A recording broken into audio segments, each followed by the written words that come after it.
Nice to see you.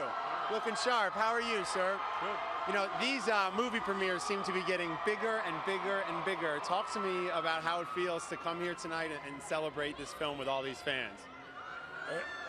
It's a little overwhelming. It's an understatement of the evening. Thank you very much. It is, but look at that. Look at that, chanting your name. It's a lot of fun. I was saying to Hugh Jackman, it's very rare when an actor gets to play the same character multiple times throughout the years. What are you enjoying about playing Professor X now as opposed to when you started 14 years ago? We have a very different story this time because not just the X-Men, but humanity is in crisis, in danger of extinction.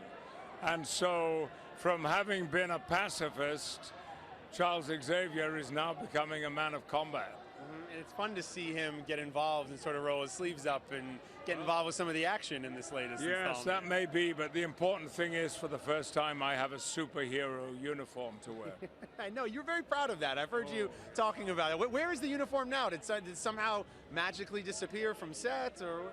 I think it's in the Victoria and Albert Museum in London. Very cool. Well, I love seeing you here in New York. You're just on Broadway with your good buddy Magneto, Sir Ian McKellen. You guys have been taking the city by storm. You're at the Knick game, celebrating the Super Bowl. How much fun is it to be here in New York and to share it with him, obviously? Well, we both love this city and we love being on Broadway. And we just were trying to find some... Yeah, there you go. Look at the two of you guys. It's so much fun. I love to... You never know where you're going to pop up next. It's so much fun. No, it sometimes was a little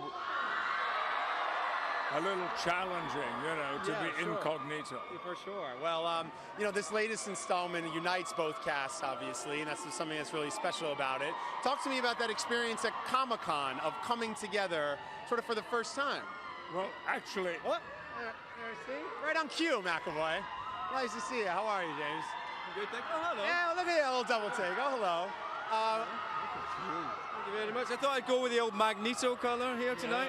Yeah, just like when, the Conservative and the Labour Party wear each other's colours all the time. Yeah. Yeah. How you doing, everybody? We were just talking about how overwhelming this is. You guys have been to a lot of big premieres.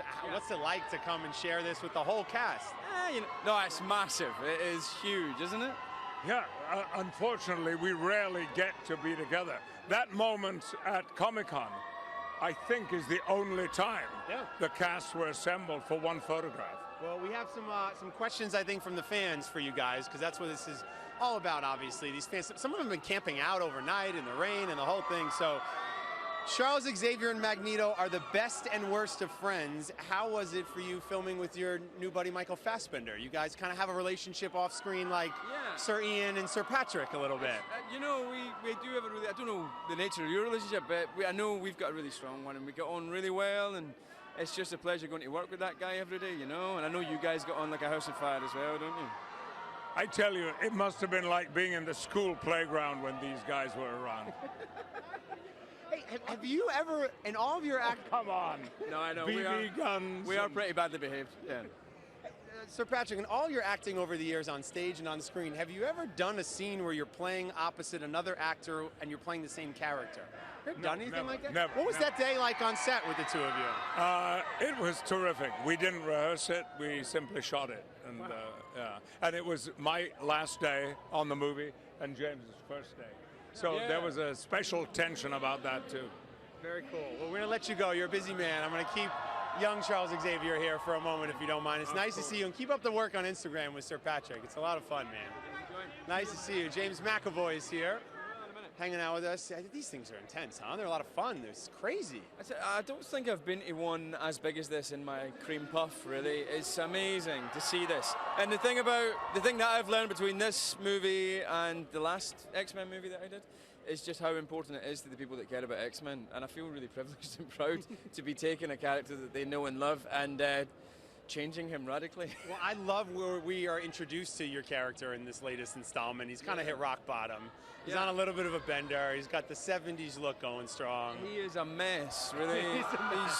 He's sort of, whenever people scream, I'm like, who is it? Who is it? Is it George Clooney? It's for you, bro. I hate to tell you that. It's for you. He's a mess. He's kind of like an injured animal, really. And he's resorted to all the worst vices to kind of try and numb the pain, but you know, that's the interesting thing about it. You get to see him at his worst, and hopefully by the end of this movie, and certainly the end of this trilogy, if it is a trilogy or more, you see him at his best. I remember running into you at your first Academy Awards many years ago. You presented, I think, with Jessica Biel. I did. And you told me you were very nervous. You were like, you clearly can handle yourself in these types of situations. But are you nervous on set when you're going opposite Sir Patrick Stewart and you guys are playing the same character? I was a little bit nervous. You were, right? Yeah, a little bit, because, you know, not only am I doing his character at his face, I'm also going like, your time's up, man. Yeah, that's a weird feeling. It's my thing now. But that's kind of weird, do you know what I mean? Yeah. And also you're like, you know, I do it very differently to how he does it, and you don't want to be kind of making him feel like, what the hell have you done with this character that I've spent 14 years building? Well, don't worry, man. You did him justice. Go let you have fun with the fans. Nice to see you, bro. Cheers, Take man. care. Have a good time tonight. Yeah.